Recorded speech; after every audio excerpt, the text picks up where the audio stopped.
Okay, we get it. The Matrix. Digital. Program me! This is Neo without you mission that Neo promised at the end of the first Matrix. I can't say I fully understand your reasons for volunteering. Well, I can say it. The guy that played Tank got all diva, so Morpheus could suggest one of the ships stay behind? How did you know someone was here? This dude is somehow unaware of Neo's supernatural powers. Also, showdown number 1 with Agent Smith pushed to later in the film because I guess Smith just wants to play games and be coy, but also probably the script. Look, I get it. You're trying to show that Neo is so f***ing awesome at fighting that he's really only humoring these assholes, and even with upgrades, they still can't beat him. The problem is, that's f***ing boring. And also, I think the Wachowskis are the only people on planet Earth who forgot Neo could disintegrate. And who designed these f***ing things? Dr. Seuss? It's obvious the Wachowskis decided to put a weird rave scene in the first act of both this and the first Matrix movie. What's not obvious is f***ing why. We haven't had sex in ages, we're dying to fuck, but hang on a few minutes while I light all these candles. So here we are at the 30-minute mark, dancing. PG-13 sex in an R-rated movie. Hardly any ass kicked at this point, and we're at the exact same spot plot-wise as we were 20 minutes ago. That if Neo answered the call intended for Trinity, he could be inside Trinity? That sounds really dirty, but seriously, once Agent Smith takes this dude's body, why does a phone call transportation system still allow him to transport? I figure you have to contain the same DNA of the guy you're transporting into, or else the Matrix wouldn't allow it, right? I just haven't been able to sleep much. We interrupt this Matrix sequel to bring you boring. Old men like me don't bother with making points. This movie is definitely going to make up for its violation of the ass-kicking protocol later on, but the question is, will I still be awake by the time it gets there? Neo is from the Oracle. Wait, that's not the important message from the envelope that can't possibly have come through the phone line from a computer program into the physical world, is it? You know I don't believe in this stuff. But I do. It's always brought me luck. You maintain a belief system that is based on luck? You know, it took me a while to figure out this was Agent Smith inside this dude's body. I mean, we saw him twice, but both times he wore sunglasses or was in shadows. So, at this point, he just seems like random dude who hates Neo, or Discount Cypher from the first movie. Neo! Stupid kid ex machina. Bane. Seriously, this dude's name is Bane? Did his parents know that one day he would be possessed by Agent Smith and become a bad guy? Batman much? Good luck. So he could easily stab Neo right now, right? Neo isn't in the Matrix, doesn't have access to his badass powers, and there are a million Agent Smiths in the Matrix, so even if he fails and dies, who cares? You were going to take a chance and stab him in the back, so why not now? Also, why a knife? This dude has access to guns, right? Or am I still in charge of our defense? Oh look, more talking! I like Kung Fu as much as the next guy, but is it always supposed to be this boring? I had to be sure Of what? that you are the one. That dumbass fight we just saw proves Neo is the one. Also, Seraph plays the stop short game so that Neo has to ask him what the hell he meant by I had to be sure. You do not truly know someone until you find them. Movie sets up a ridiculously delicious premise, but then never delivers on it by having something unexpectedly badass happen. Like Neo having to fight Morpheus or Trinity or someone he thinks he knows in order to find out they're actually traitors or something. Instead, no, just a saying.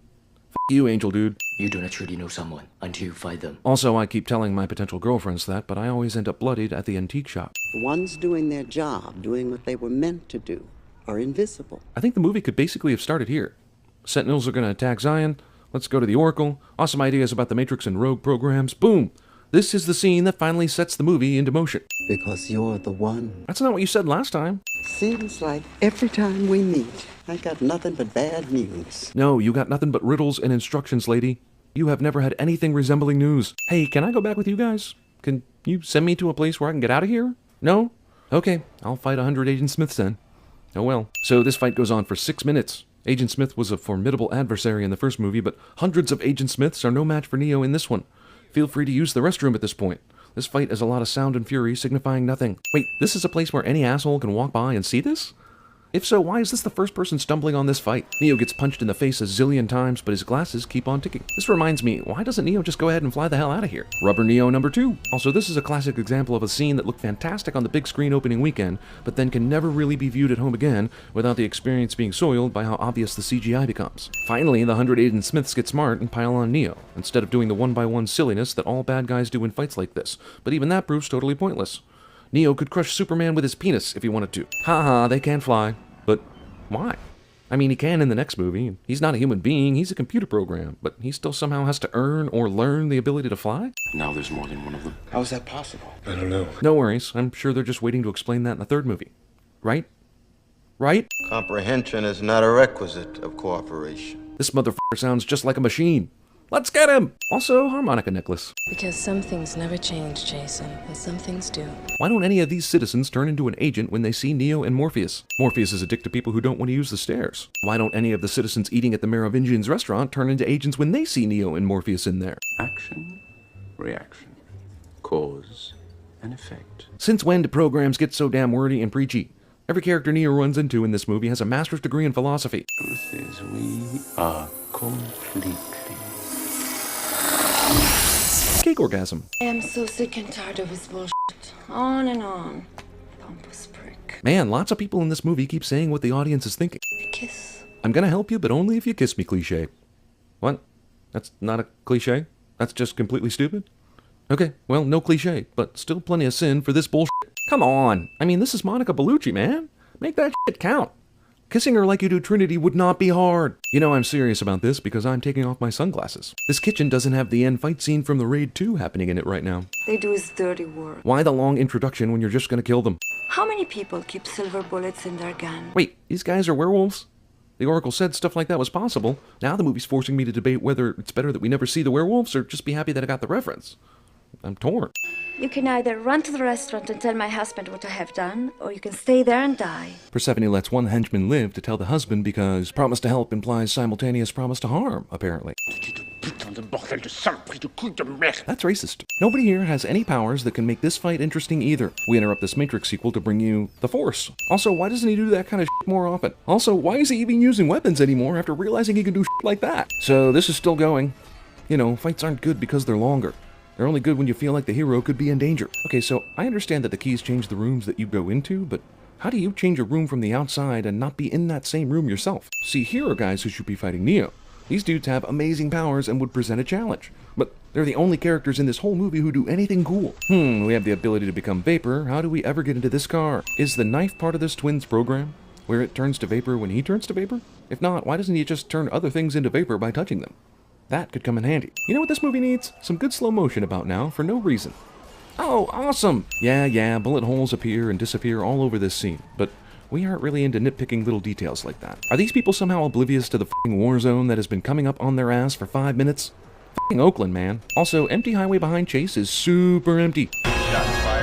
Where the f*** has this radio guy been this whole time? He's just now calling in shots fired? Dude, you are fired. Now that he's out of bullets, now's the time to vaporize over to the other car. Where did all this f***ing traffic behind them come from? Wait, so while the agent does this, what is the twin doing? He has an absolutely huge opening to kill Morpheus and Trinity and make off with the keymaker. This van is honking, I guess, for the incredible scene of watching a guy turn into vapor and land in the middle of the freeway unharmed. I mean, are the people who live inside the Matrix muggles or something?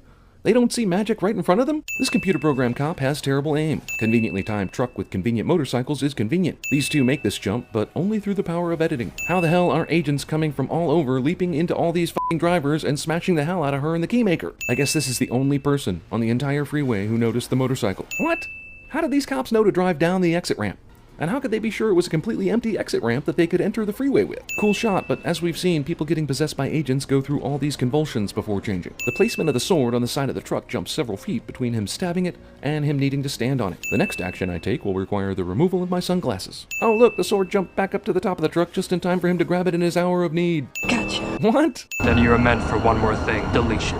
Okay, so do it already. Why has the agent not already killed the keymaker 5 times by now? Neo, if you're out there, I could use some help. Morpheus says a prayer to Neo, and it's answered. Of course Neo saves the day. No one in this scene enters it at any time other than the exact perfect second. This dude is somehow unaware of... We interrupt this Matrix sequel to bring you a teaser trailer for the next one. There is a building. Inside this building, there is a level where no elevator can go. Welcome to the most confusing scene in movie history. Up is down, left is right, and everything is happening all at once, and not at all, while also being discussed and explained in what appears to be the same room where Neo first met Morpheus, which would be a stupid place for them to go, but like I said, there's so much wrong and weird with this entire scene, I'm just gonna roll the dinger for a couple seconds. Bomb.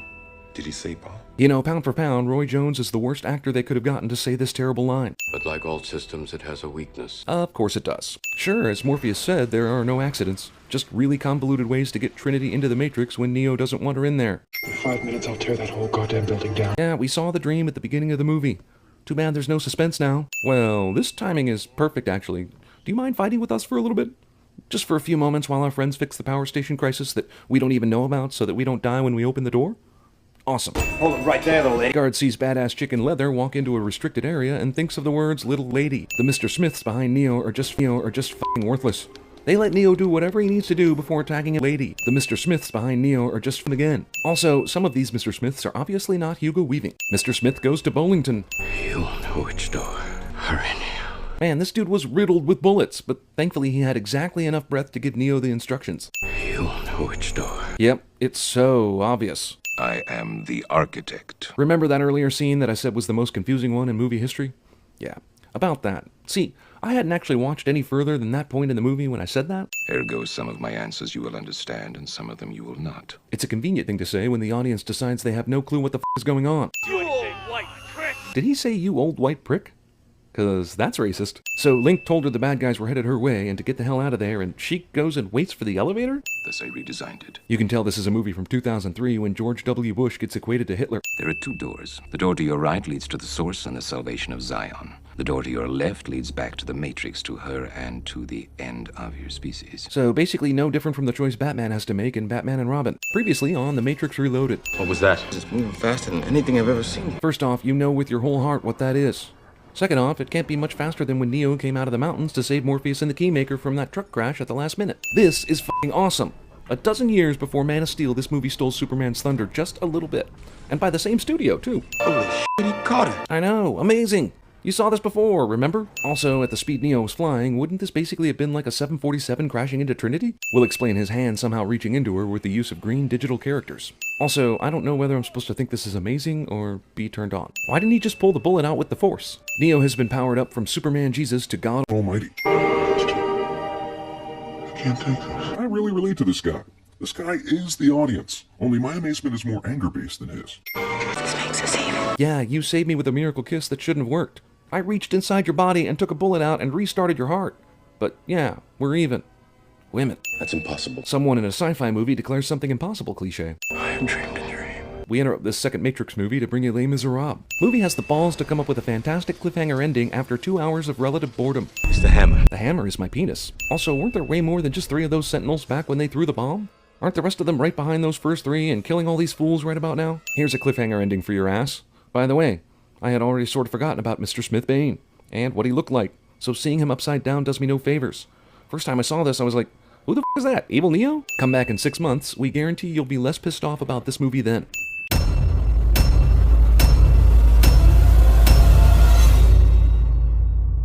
It's a bomb. Bomb? Did he say bomb?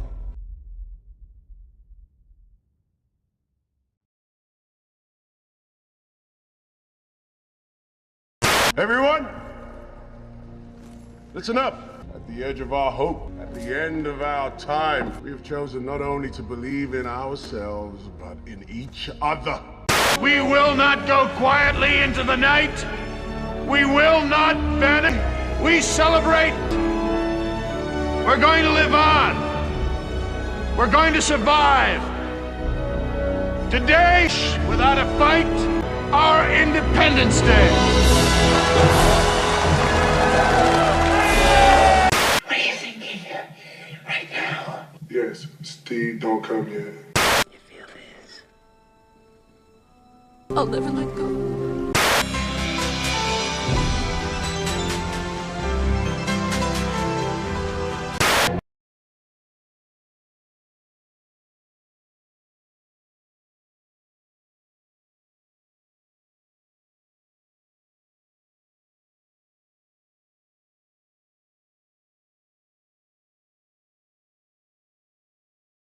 All right, guys, listen to this blues riff and B. Watch me for the changes and try and keep up, okay?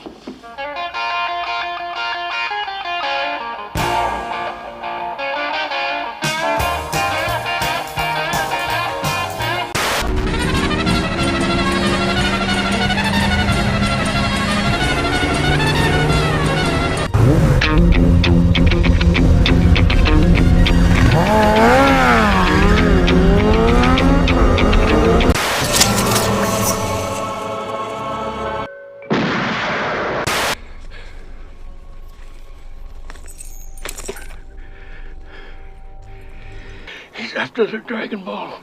Is it safe? It has begun.